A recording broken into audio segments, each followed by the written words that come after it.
Hey, so we have a fan, and it's not your parents. Yeah, I think we might be up to 8 listeners now. That's pretty spectacular. So if you're listening, Eric, and Thank I you. sure hope you are. Thank you.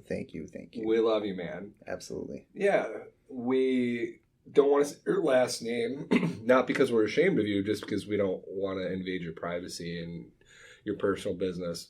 But rest assured, Eric, if you think we're talking about you, we're talking about you. We are, yes. Absolutely. Yes, we appreciate that. Anybody who's listening, thank you from the bottom of our hearts. We really appreciate it. Absolutely. You're the reason we do this. And how we found out he was one of our fans was he posted on the Second Chance Record group and made it very clear, wrote this post that legitimately just hit me right in the heart and made every single thing that we've done worth it in like a second. Absolutely. It was one of those eye-opening moments that was like, oh, we're actually doing something that people enjoy. Right. And admittedly, that particular day, I kind of needed that. Yeah, for sure. I was a little bit of funk, and I told my wife, I said, if we never do another episode, never ever, that message alone made it worth it. We also do have some stickers left, so if you are listening and you would like one or two, hit us up. We can always send some out. We got a fair amount of them. We would love to give them to you. Free of charge, of course. Free of charge. Absolutely. As our thank you for taking time out of your day to listen to us. Absolutely. Wow, shit. We got real serious for a minute. It happens every once in a while. Very, very rarely. Yeah, let's not do that anymore. No, let's have some fun. Let's have some fun. I may not live to see our glory, but I will gladly join the fight. And when our children tell our story, they'll tell the story of tonight.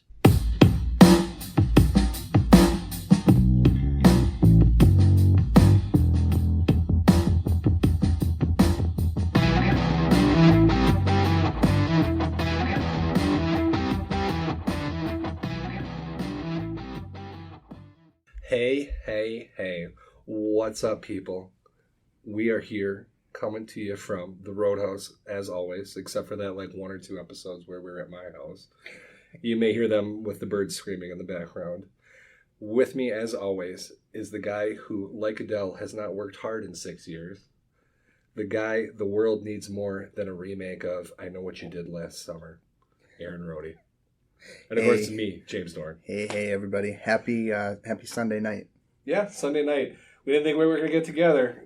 Life was trying to get in our way, but we made it happen. But the show must go on. That's right. We got responsibilities now. We got people that care to listen to us. Yeah. Which is a good thing. It's a great thing. It hits you right in the feels. So let's move on over to the news desk, one of the favorite places that we always love to start out. So this is actually not on the official list here that Aaron and I went over pre-show, but another one of DMX's illegitimate children stepped forward. What's the count up to now? 15. Holy shnikes.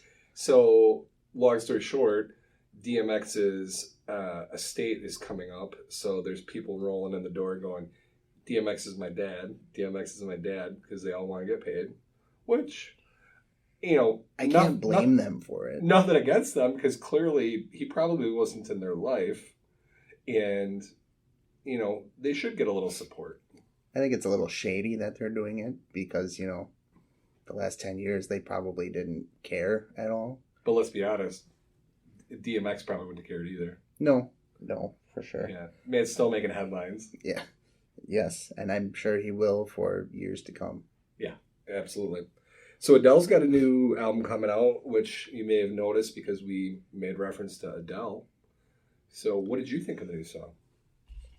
You were listening to it shortly before I came over to refresh yourself on it. Yeah, I'm not usually a huge Adele fan, just because I think her music tends to be very raw and very moody and very emotional. It's real? It's 100% real. But you listen to rap, some very edgy, real rap music. Yeah, I mean, Adele is one of those artists that I have to be in a certain mood to put on. No, I won't argue with And that I think at all. she's super talented, and I don't think anybody will debate you on that. She's a very talented singer, very talented writer.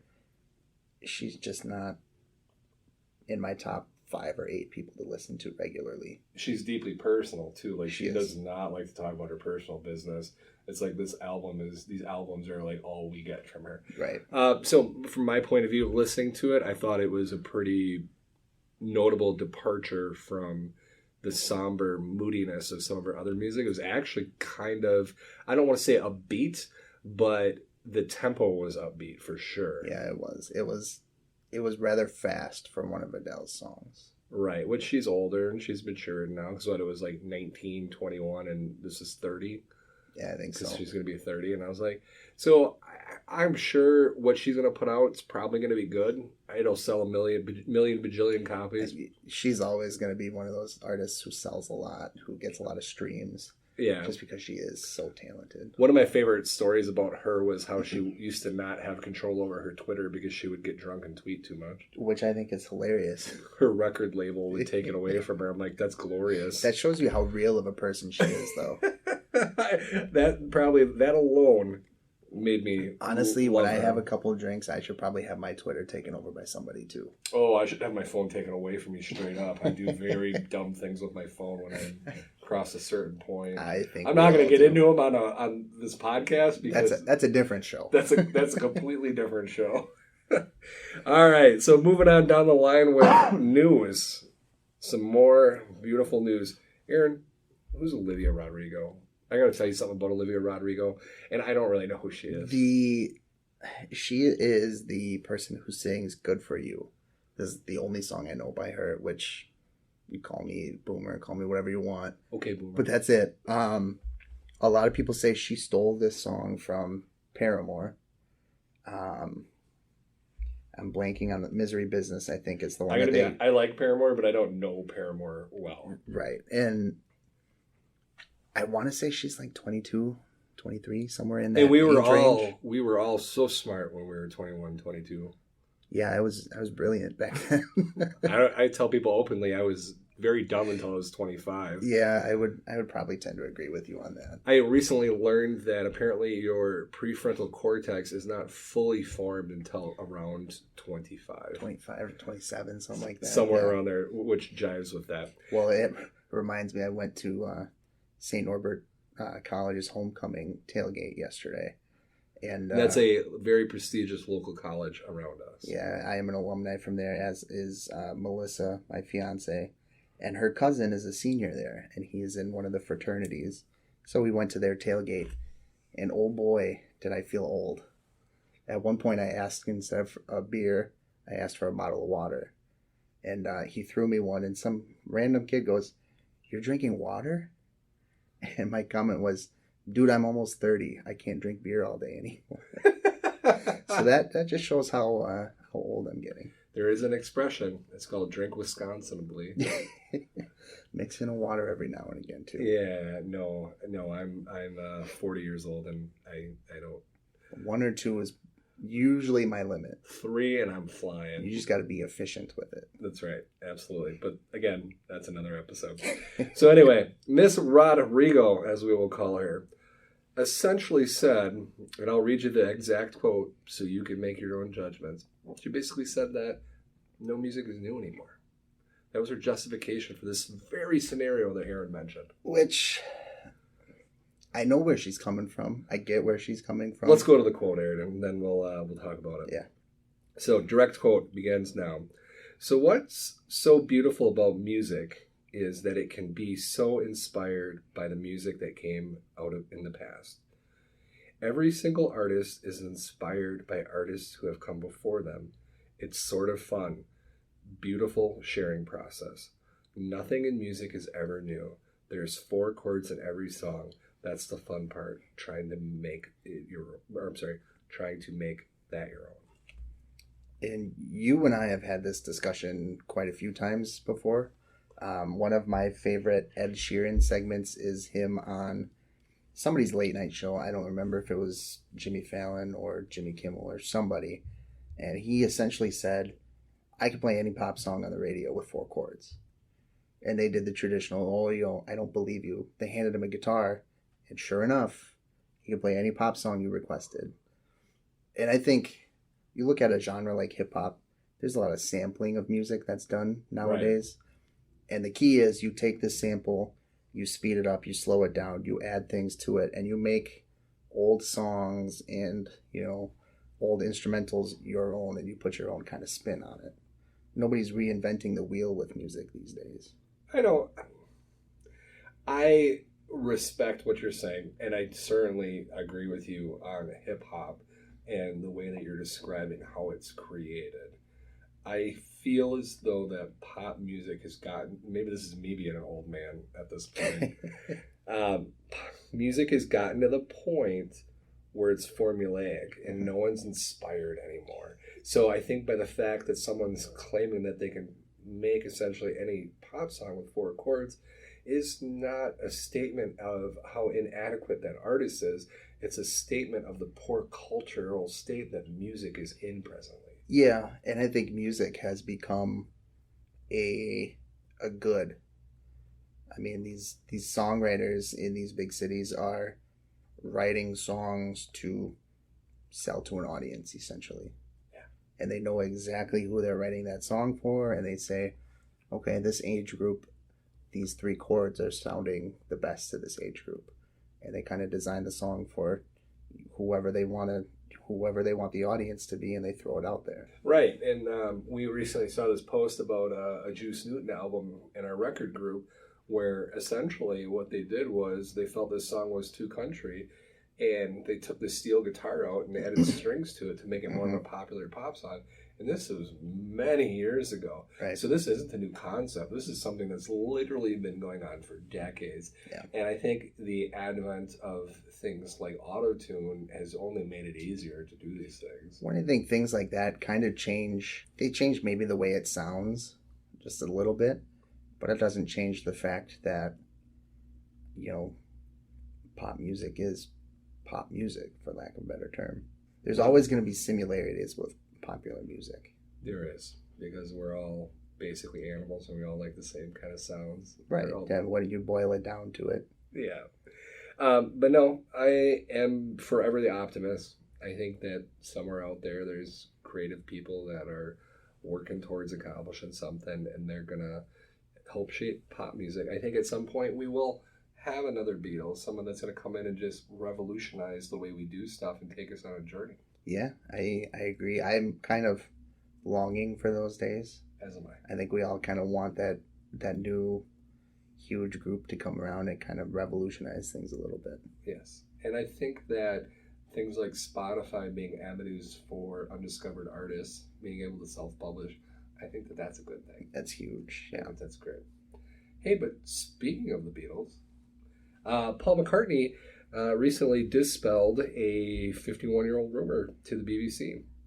It kind of shocked a lot of people, too. A little bit. So he was talking to John Wilson on BBC Radio 4's Cultural Life, and he essentially stated that he did not instigate the breakup, which was the long-standing rumor, stemming from a lot of people thought it was that he didn't like Yoko and that he instigated it. But Paul finally came out and said, one day John walked in the room and said, I'm leaving the Beatles.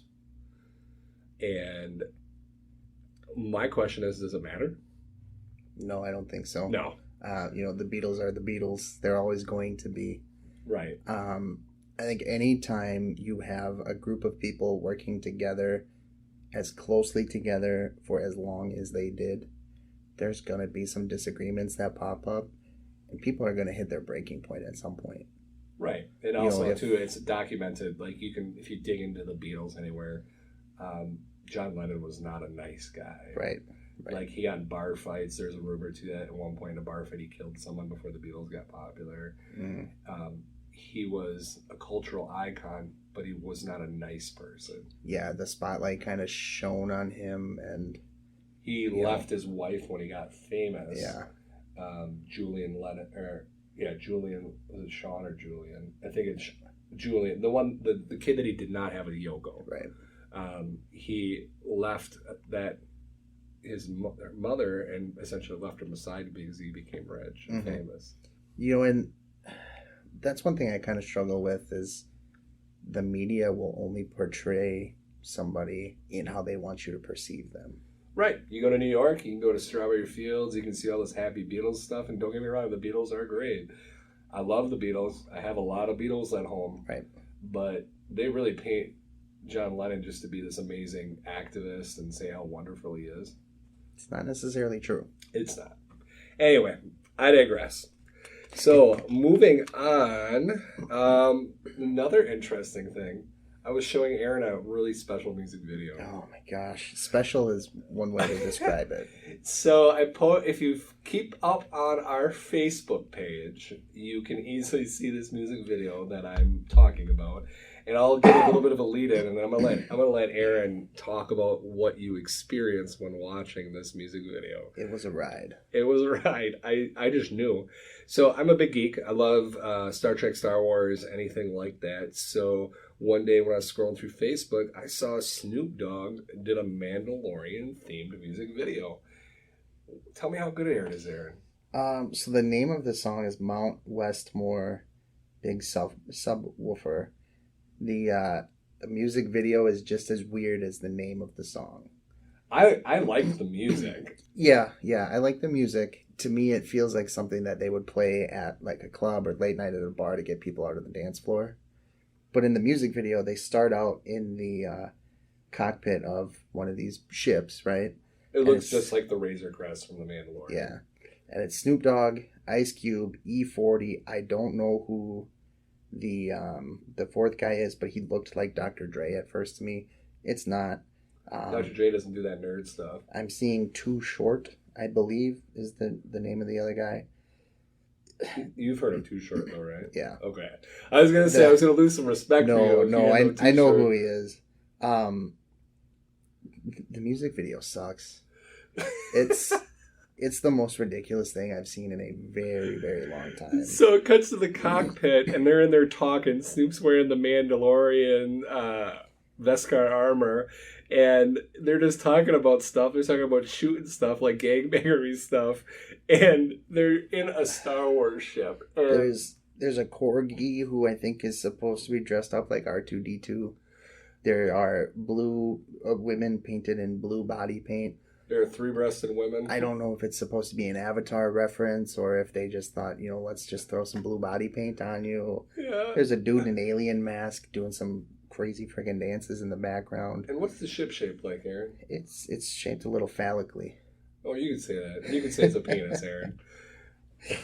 I know your mom listens, so you don't want to say penis. That's exactly what it's shaped like, and it's unnecessary. All of it. It was one of the visually most ridiculous things I've seen in a long time. It kind of reminds me of like a Lonely Island music video. I mean, the one thing I will say, props to them for making a attention-grabbing music video, because music videos are kind of a lost art these days. Well, yeah, I mean, they went all out for it. They sure did. I was fine with it up until Ice Cube started his verse, and then I just kind of lost it. Because when you think Ice Cube, what do you think of? You think of the man who's think hard. of this hard, yeah, and he's talking about freaking Star Wars and nerdy stuff like that. It's like, come on, guys. Like, you're 40, you're almost 50 years old. But don't get me wrong, they're still talking about the normal stuff that we hear in rap music. So my other comment was, I bet there was a lot of weed that went into the making of this video. Well, and the editing of this video. I mean, Snoop was there. My gosh. I mean, it was so ridiculous. I'm surprised your boy Afro Man wasn't there. Man, he probably shot the thing. he probably wrote, directed, produced. He probably did it all. Yeah. So, another thing we haven't done in a while, what are you into right now? Like, you got anything you're super excited about that's in your collection that you're just loving? The last album that you got me, actually. So I've listened to Y'all American Rejects quite a few times since you got me that. I actually just listened to a bunch of Elton John on Friday night. I threw on Reg Strikes Back, which I got from an auction from Josh. Is that a rap? No, it's one of Elton's albums from 1988, I believe. One of his lesser known ones. I mean, that's the beautiful thing about Elton. There's so many of them. Dude's got so many albums. I got it in an auction a long time ago from Josh Noblet, and this was probably only the second time that I've listened to it. Let me see if I can pull it up and give you one of the songs off of it. So the other day while you're looking that up, I was watching one of Anthony Bourdain's Parts Unknown, and I got kind of excited about that. I'll tell you about it in a minute. The first song off of this album is called Town of Plenty, which is probably one of the few songs that I actually recognized before I play it. I'd play a little snippet, but I don't want us to get copyrighted. So yeah, we don't have Apple as much as Apple's making us mad lately because they won't update our logo, which I tried to fix. Ridiculous. Please fix it. Which I tried to do today. I didn't tell Aaron that yet. We don't want to get banned, so we don't want to. No, we're just picking up some steam. We don't need to shoot ourselves in the foot. Exactly. So things that I'm getting excited about. So I was watching that Anthony Bourdain show that we were talking about. I think it's called Parts Unknown, something like that. So anyway, someone I was working with told me about an artist that I really liked, which I knew of previously, and I had. Two of her albums, Margot Price, and I love those albums. They're great. It's like her studio album. But when I watched this, she talked a little bit more about her personal history, about being dirt poor, getting addicted to drugs, having one of her twin sons die of a heart problem. How she recorded her first album on like virtually no money, and no one wanted to pick it up, and it got rejected a ton until Jack White from the White Stripes signed her, and it just made me really appreciate her even more. So the other day I was over at our local mom and pop exclusive company, and I found a live album that she had that I had not seen before called Perfectly Imperfect at the Ryman, which I want to say is probably a place in Nashville. And I would really highly recommend that special just because it made Nashville look beautiful. Like my wife and I are talking about going there now. So I've been listening to it a lot. It's got some really cool artists on it, like Sturgill Simpson, Emmylou Harris, and I think Jack White's even on the last song. And it's on clear with these like pink lines, like almost like lipstick smears on it. Which looks beautiful. It's a pretty looking record. Yeah. So I'm super, super duper into Margot Price right now. Just really been enjoying it a lot. And then I checked out The Darkness is one of their upcoming songs off of It's Love Jim. And I like that a lot too. And then Brian Fallon's Painkillers album I've really been feeling a lot too. I saw a copy of Permission to Land for sale the other day that I almost pulled the trigger on. Really? It was a little overpriced. How it was much? like $65-$70, somewhere in that range. Yeah, that's a stellar like AAA album if you ever get the chance to pick up The Darkness is Permission to Land. Unfortunately, it gets pressed in other countries a lot, and then people import it over here and sell it for an exorbitant amount of money. You have a copy of it, don't you? I do. I got really lucky on checking Amazon compulsively, and I found it for retail when it got pressed limited, and I ordered it immediately, and it came, and it was in great shape, and it's one of my favorite. It's widely known as one of the better rock albums, isn't it? Yeah. That album was pretty big. Admittedly, they, like a real rock band, have had a lot of problems since it came out. The lead singer was gone for like something like 6 years, and they weren't very good, and they kind of lost their identity. But the other one that I got into recently was Bowling for Soup. Actually, I fell down the YouTube rabbit hole a couple days ago, and wow, was that a joyride? My boy Butch Walker wrote some of that. Yeah, that kind of surprises me. Yeah, I made a 1985 joke to James one day, and that kind of spiraled me. Oh, that was and then good. they made a song basically that released a few months ago that basically was making fun of how old they're getting to be in the punk rock music category, and they were joking about how the drummer had a heart attack, and this guy's got 3 kids now, and this guy's got X, Y, and Z going on, and I thought that was a lot of fun, actually. You gotta have a laugh at yourself. I mean, you just have to. Yeah. you don't have a choice. If you do, you're just gonna die an unhappy person. Yeah, life is too short to not poke at yourself a little bit. But if you are looking to read up on a great musician, Butch Walker, hands down my absolute favorite musician and producer, originally, well, not originally, but more well known besides his solo stuff for one being a really top notch producer working with the likes of like Taylor Swift, Tommy Lee, the Donnas, just a lot of really great artists. And people often say he gives away his best songs. He had a book at one point called Drinking with Strangers.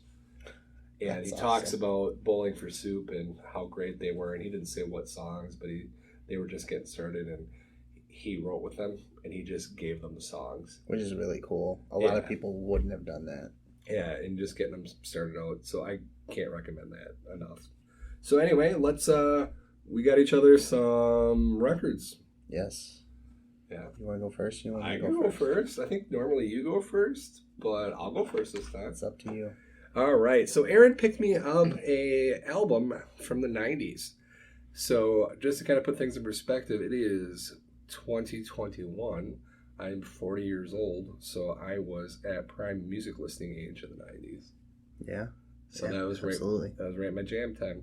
So he picked me up the Black Crowes, the Southern Harmony. I'm going to butcher this. It's a mouthful. The Black Crowes, the Southern Harmony and Musical Companion. The Black Crowes are an American rock band. This is their second album, published in May of 1992 on the 12th. It was on the label Deaf American, now just simply called American Recordings. This was the first album featuring their new lead guitarist, Mark Ford. The title comes from an influential hymn from 1835 by William Walker. The album clocks in at a modest 50 minutes and 33 seconds. It spawned 4 hits: Remedy, Sting Me, The Thorn in My Pride, and Hateful Illness. I might have butchered that because I wrote this a few days ago. With this album having 4 number 1 rock hits, it took over the record that was established by Tom Petty of having 3 rock hits on one album in 1989. Wow, I didn't know that. Yeah, I didn't either until I read that. The album did make it to number 1 on the Billboard Top 200. So if I wanted you to know something about my musical taste, the number 1 thing would be that I love dirty sounding guitars. Mm-hmm. Like the crunchy, just kind of in your face, dirty guitars. I think that's probably why you like the Black Keys so much. Oh, absolutely. I don't hide that. That's like that. I wear that like a badge of honor. I also love blues and Southern influenced music. So I had heard some of these songs, but never really paid attention. So when this album came out, there was no streaming services. I was in high school, graduated around, I think it was year 2000, if I remember correctly. Getting old. So yeah, we both are. So these songs, it wasn't like I had a ton of money when these albums came out, and a lot of really great albums have come out since then. So this wasn't something that I had ever owned. So the first track, Sting Me, one of the things that I noticed right away was great guitar. It was a little distorted, and then it kind of like starts out low, scales up, builds down, and I don't want to make it sound like it was like a heavy metal song. It was the right type of distorted for this. The drums are pronounced but not overwhelming. The drums are really clean and have a very like classic rock album sound to it. The guitar is the real star. It just, it comes in out of nowhere, it builds up, builds down. The vocals definitely have a major 90s vibe. Like, if anything out of this album screams the 90s to me, it's the tone of the man's voice and the way he sings and the inflections. It's not bad, and he's not a bad singer, but it was very dated. It had a lot of female backup singers in this first song. It definitely brought kind of almost a southern kind of church kind of vibe to it. The solos on the guitar were just fun, and there was plenty of cowbell. Which You can never have too much of. You can never have too much cowbell. Track number 2, Remedy. This song I remember from the radio. It flows nicely from the next song. It feels like a natural continuation. The tempo rises and falls well. And I would again say it felt very much, status quo for the time. Like, the vocals brought me right back to the 90s immediately. I found myself not really like taking in the vocals, like what they were talking about. I felt like on this song, everything got kind of vocally got washed out by the skill of the musicians. It was very catchy. It had good hooks. Same backup singers from the last song, but they did, I felt like, a better job. There was this really surprise guitar solo that came out of nowhere, right, like midway through the song, and I loved it. And to me, it kind of came across like this new guitarist had something to prove. Which it probably did. I didn't realize they went to a new guitarist for their second album, which I think is probably unique. Oh, he got fired. Okay. Yeah, I didn't read up on like what caused it, but he got fired. That makes sense. So Mark, I think, really just wanted you to forget about the last guitarist. Mm-hmm. He's like, what guitarist? Yeah. I was the only one. I feel like the backup singers were a little bit too much of a focus on this song. I felt like they should have been more like an afterthought or like something in the background. Track number 3, Thorn in My Pride. Love the vibe. Starts out with a really light acoustic guitar, and then you're having these light, airy riffs on the electric guitar that kind of come in. The energy is slow and more casual. The vocals are less overpowering. Teases us a little bit and then builds into an all-out rock song. And then they pull back. I love the tease. It was great. Had a big solo later on. And I don't know if there were like a second guitarist, but it felt like there was a dueling guitar segment. Almost like, like you've heard of dueling banjos, but it's kind of like that kind of thing where they're just like, wah, wah, wah, and showing off to each other. That's kind of a cool concept. Yeah, I thought it was awesome. There was a late piano section that kicked in that definitely just really hit home the gospel vibe, including some more gospel singing in the background.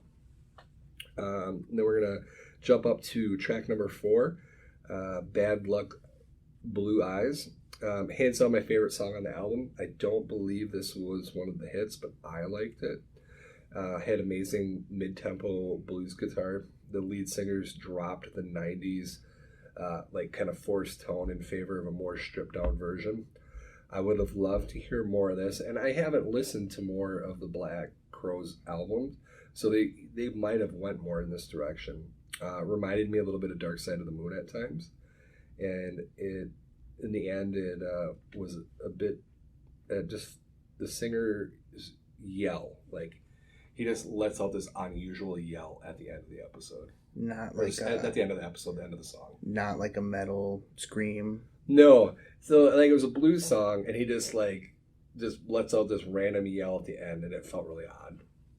Yeah, that is kind of strange. It was like if I were gonna go back and remix this, I would cut that out. Yeah.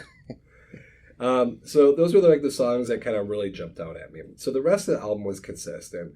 Nothing really stuck out as being like really bad, and none of the songs really like jumped out as being standouts. These are the ones that like I really remembered after I listened to it the second time. They didn't show me anything shocking at any point or anything I didn't expect. Would I have bought this for myself? I'd put that as a low maybe. This was a band I definitely heard the name of in the past, but it wasn't a band that like was in the forefront of my mind or jumped out at me as being something like I had to have. This is my style of music for sure, and definitely in my wheelhouse.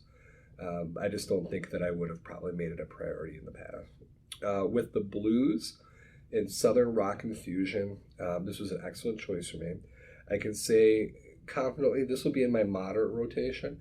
I'm definitely going to listen to this again, and it piqued my interest enough to want to go down the rabbit hole a little bit and learn more about them. Yeah. So I think we'll forego the normal like trade-off of Aaron giving me what I got now. We'll talk about that at the end. Yeah. That's an album that I admittedly listened to, the first chunk of the first couple songs on Spotify at the record store. And as soon as that guitar kicked in on that first song, I knew this is a James record. Yeah. It sounds like it went well. It did. It absolutely did. And I told people like what you got for me, and they're like, "Oh, I love the Black Crowes. Yeah. I love the Black Crowes." Yeah. So it was a positive. It was definitely a positive choice. Absolutely. All right. So for this episode, I was given the All American Rejects album "Move Along." And I'm interested to hear Aaron's opinion of this because he told me that he liked it, but we've since gone away from sharing our thoughts about the albums ahead of time. Yeah, we don't want to spoil too much of it beforehand. Yeah. I'm assuming this was probably their hit album. I don't know if it was their debut. So they had two. So they had, I think, like maybe 3 or 4 really big songs, and and all but one of them are on this one. On this album. Yeah.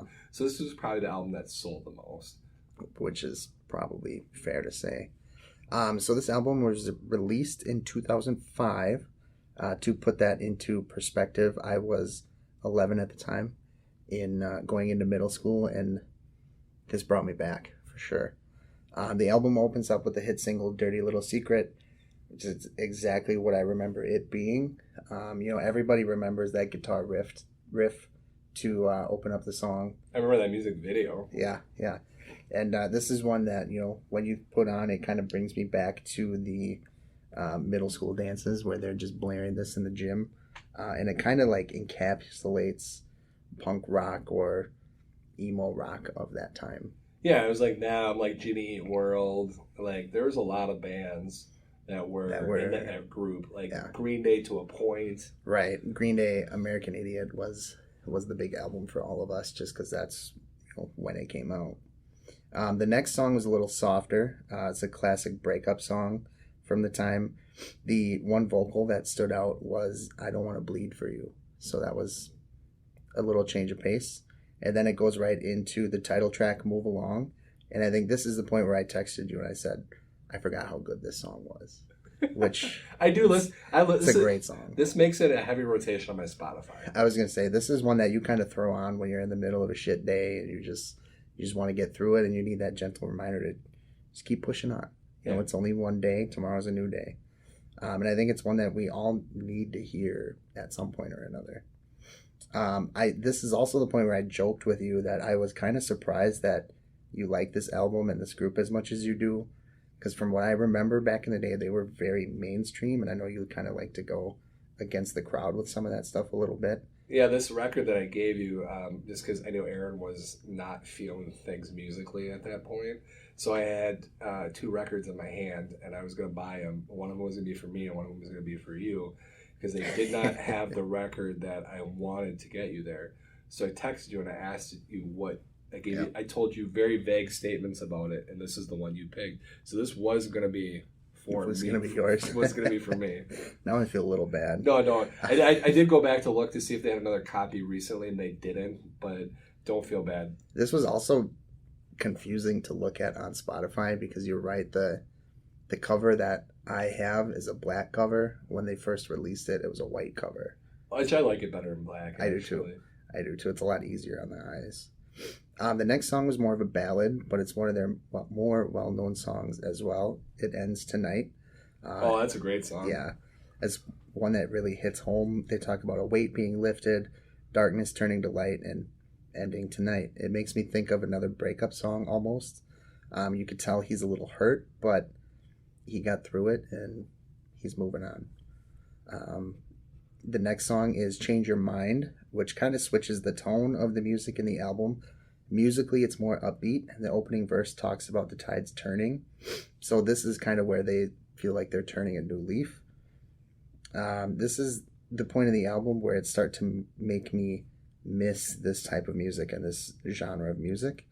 It also includes the first guitar solo of the album, which will by no means blow you away, but it gets the job done perfectly. So far, the album actually has really good flow for a more modern album. It's also very well produced and well put together.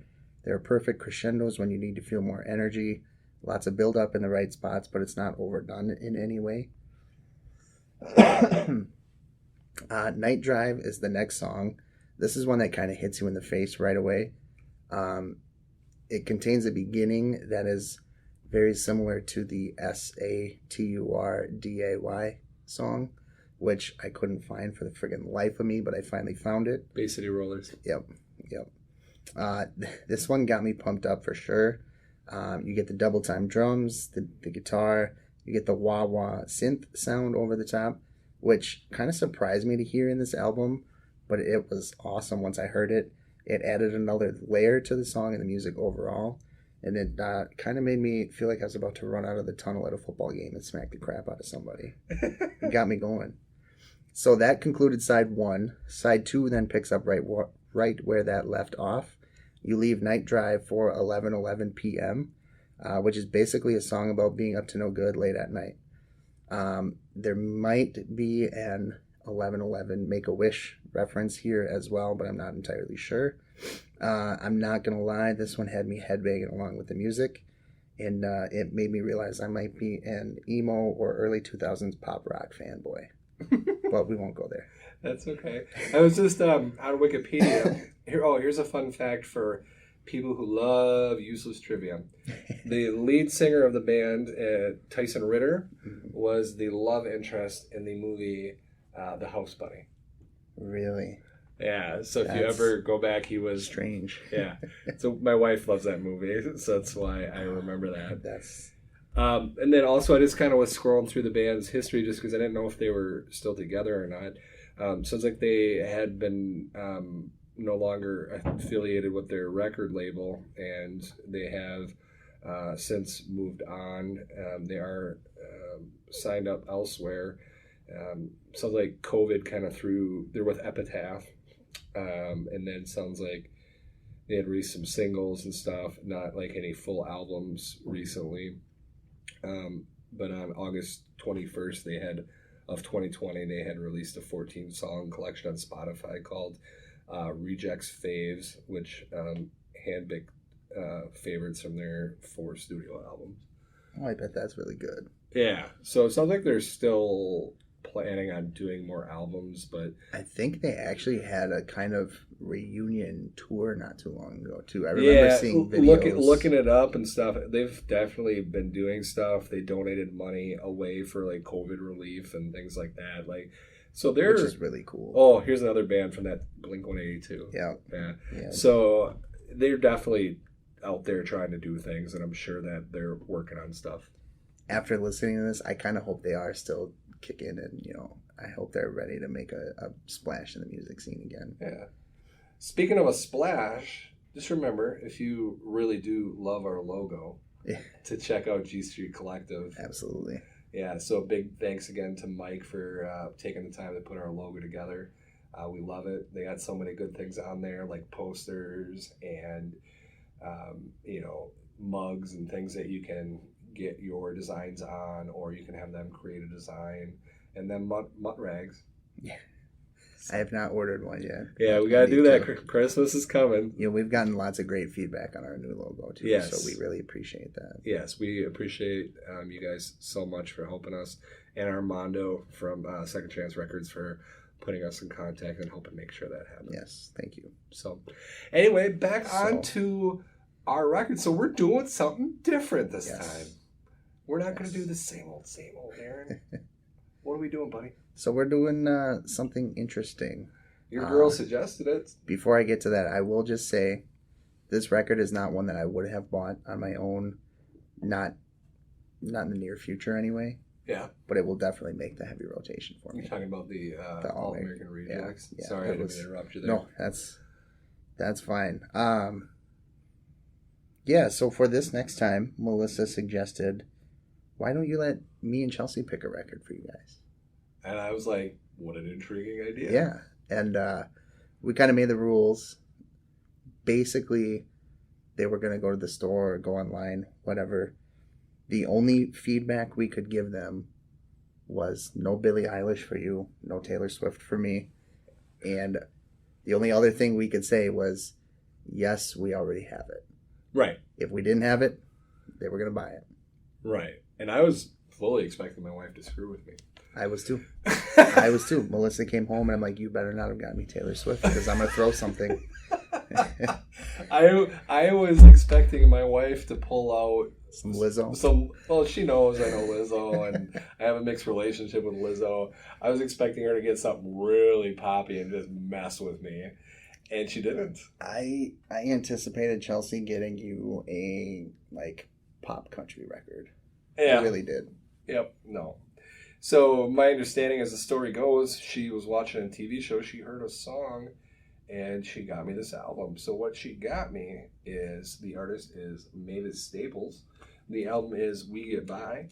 When you look at the front of it, it is a fence where there's a small county look fair. Like, it's not a big fair, it's tiny, like in a public park in a small town. There are cumulatively 6 African American children with their backs to you, looking at the playground. So this cover kind of screams like late 60s to me. Oh, absolutely, which will only make more sense as I tell you more about it. Yeah. So this album was released in 2019, and I immediately recognized the name of the artist. I don't own any of it, but Mavis Staples was one of the famous Staples singers. Yeah. Part of a classic gospel kind of rock music. And that's a stretch calling it rock music. Yeah. Soft rock, maybe. Yes. So at present time, let's just kind of look this up just to put things in perspective. So this album came out in 2019, and currently this young lady is 82 years old. I wouldn't have guessed that. Right. So to still be putting out an album at, what is that, probably 79? Am I thinking? That's pretty cool. That kind of reminds me of Swamp Dogg and how he's still going at it. I do love some Swamp Dogg. If you are looking for a wild trip down a line, go find you some Swamp Dogg online. So Staples Singers are a classic American gospel soul R&B group, which was that came out of Chicago, Illinois. It was, of course, Mavis Staples. It was Roebuck Staples, known as Pops, and I think he was frequently referred to that. And then there was one more young lady. I'm just trying to find her name. I believe it was her sister. Well, we're not talking about her sister, so we'll move on. You guys all have Google. You can find it on your own. And then just to kind of finish up the introduction of the album, it is on Anti, A-N-T-I, and it has a grand total of 6 songs on one side, 5 on the other. So I am going to tell you right now, I've already listened to this. I'm not going to tell you all my thoughts on it, but this was a good pick for me. Yeah. Yeah, I think, we can talk about that after I share my pick. Yeah. So my fiance Melissa, she's a big musical fan.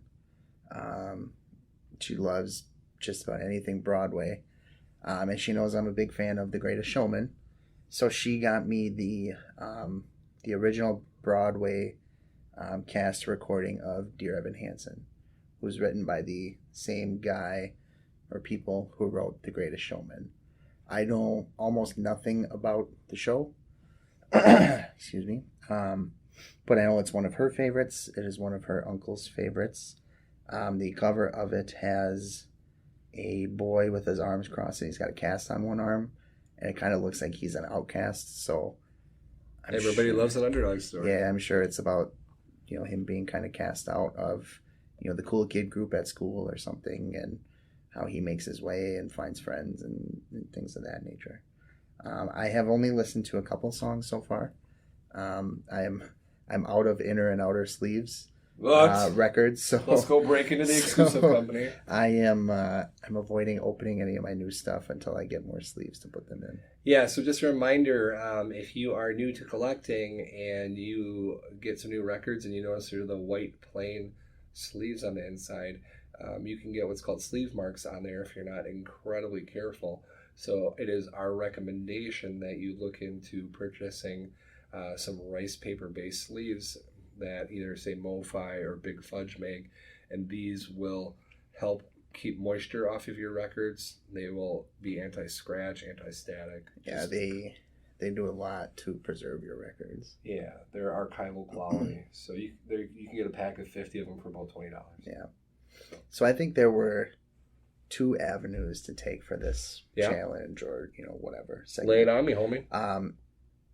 Chelsea did one and Melissa did one. So I think one option was to go down and find a group that you or I don't know of, but sound very similar to what we enjoy, and get that, which is what I think Chelsea did for you. Yeah. The other thing would be to go and get something that they've been wanting us to listen to for a long time, but we haven't yet, and buy it and, for lack of a better term, force us to listen to it.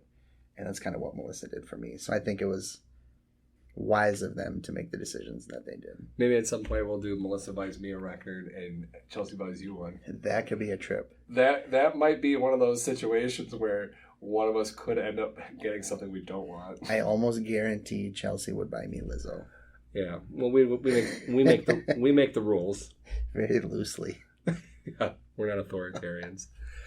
So a couple other things that we want to talk about. Probably next time we're looking at potentially doing a bad Christmas album pick for us. We haven't laid that out yet, but we're thinking that might be the direction we go in the near future. Tis the season. Season. Almost. It's almost November. Close enough. So, other things. Just a reminder, we are on Facebook at Just One More Record Podcast. You are able to now stream our podcast episodes directly off of our Facebook page. Which is actually really cool. It is very cool. It looks awesome, and I was just grateful to get that working. Yeah. Took a lot of research. We are an Apple Podcasts, still presently with our old logo, so I assure you we're there. You just got to dig around a little bit. Yeah, bear with us while we try to work with Apple and figure that out. Yep, we're on Spotify, we're on Audible, we're on Amazon Music, and of course, if you need a truly free option, Speaker Podcast app. Yep. We want to be available for you. And also, don't hesitate to email us at justonemorerecordpodcast@gmail.com. You can also hit the button on our Facebook page to email us as well. We'd love to hear from you. We want to know what you're listening to. We want to hear your show ideas. We want to know what you like and what you don't like. If you want a sticker, let us know. You want to start a Twitter war, we're still waiting for that. We're still anxious for that. Yeah, absolutely. Whatever works for you guys. Yeah. Where are we at time-wise? What about 45 minutes? You want to dive into that last topic? Right? Yeah, let's do it.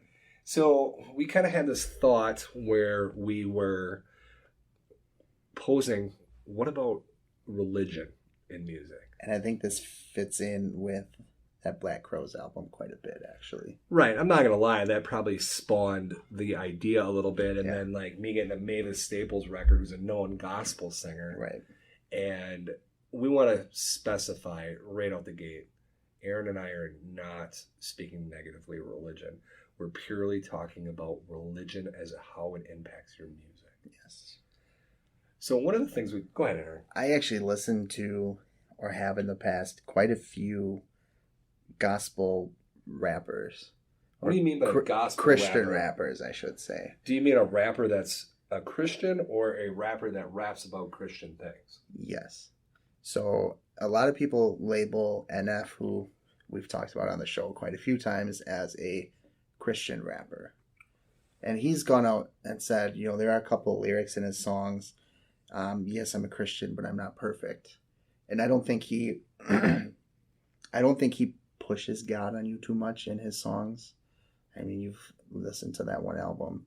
Yeah, no, I would agree with you. But then you've got a guy like Lecrae, spelled Lecrae, who is truly a Christian rapper, and a lot of his music is more toward, I don't want to say pushing God, but kind of praising God, and he talks a lot about that kind of stuff. Will Smith is another good example where I think he is looked at probably as a Christian artist, just because that's, I'm guessing, what he believes, or kind of leans toward that side. A lot of it is, their music is typically clean. They don't talk about the same topics that a lot of rappers historically talk about. Drugs, guns, right? They promiscuous sex. Yeah, they stay away from that kind of stuff. Which, like we talked about the other day, like I'm so tired of like the toxic masculinity and aggression of some music. Yeah, it's getting a little ridiculous.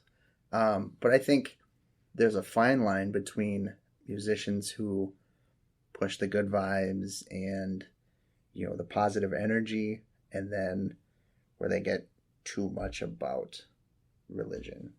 There's a very fine line there. Right. So one of the ones that comes to mind, and I don't want to give any specific examples of this because I don't want to insult anyone's musical taste. I don't want to insult any artist. I don't want to insult their mission. But the type of music I'm talking about is that light, airy music that if you were sitting in church, you'd have some basic white guy in a suit that'd be sitting up in front of you and he'd be singing it. Mm-hmm. And that music has a place and it has a market and it has a person that likes that kind of music. And there's nothing wrong with that. But I think if you choose to make that kind of music, you're limiting yourself. Yeah, and you kind of know that you're probably not going to have as many followers and listeners as if you went another avenue. Right. And there's a documentary coming out. I saw it in the movie theater, like a thing for it is about this very topic with, say, Amy Grant, who was very popular in the 90s. And it's largely been considered a very mainstream, like Christian, like true, like I talk about God in my music all the time kind of person, and like the kind of impacts that it's had on them. Whereas I think there are certain people like country musicians, and I think a vast majority of them would probably consider themselves to be Christian. Mm-hmm. And they may talk about God occasionally. They may talk about, just come out and say the word God, but they don't center their music around it. Right. Another guy that comes to mind for me is somebody like Aloe Black. I think which I believe was your very first pick for me. Yeah. He's from, the South, and they are very traditionally, typically more religious, more traditional, kind of stuff like that. And I think soul music at its core has a lot of gospel music roots in it. Yeah, I mean, like rap music, there's genres of it within it, but I think largely soul has a close relationship with gospel, mm-hmm. which gospel has a close relationship with the church. Right. So I think there's a very fine line splitting them. And I don't know, maybe I'm weird. Like, I don't want to sit down, me personally, and again, that's not going to be what everyone feels. I don't want to sit down and listen to an album and have everything be about God. Right. If I'm listening and someone goes, God loves me, or like I, am here because of God in a song, that's not going to bother me. Right. If someone's feels imbued with the power of God and they're singing at the top of their lungs and they're singing like they're in church, I think that's beautiful. Mm-hmm. But I don't want to hear about it constantly. Right. There's a time and a place for it. Absolutely. And if you buy an album knowing that that's what it is, I think that's one thing. But if you buy somebody's album not expecting it and that's what you get, then it kind of puts you off a little bit. Right. Then you're just like, no, I don't want to be here. I don't want to be listening to this. I don't need this pushed on me, kind of thing. Right. All things in moderation, my friend. Absolutely. So if you dig the Christian music, that's awesome. If you've got some fun, upbeat Christian music that you think we would enjoy, let us know. Absolutely. We're down to check anything out. Yeah, I never will say no. If you send us something and you want us to listen to it, I will at least listen to it once. You cannot talk Christian and gospel music without mentioning Creed. And I love a few of their songs. They got their big albums at the exclusive company right now. Yeah, I know. I think about buying that for you every time I see it. As long as it's got their 3 songs on it, I'd be good. Should we do an episode where I buy you a Creed album, you buy me a Nickelback album? Oh, but I like Nickelback. We could do it. We could buy 2 Nickelback albums. So we could buy a Nickelback album and we could just review it track by track. 2 Nickelback albums is probably one more than you need. No, we'll just buy the same one. We'll listen to it. As much as I like Nickelback. We'll do a Nickelback special. I'm in. Do you hear that sound? I'm in. No, do you hear it right now? It's everyone churning off their phones. That's okay. We're at the end anyway. I'm glad you stuck it out this long. That's right. You made it to around an hour, so God bless you. Yes, absolutely.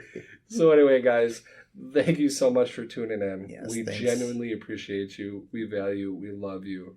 Keep listening. Thank you for hanging out with us tonight. And remember, There's always more vinyl. There's always more vinyl.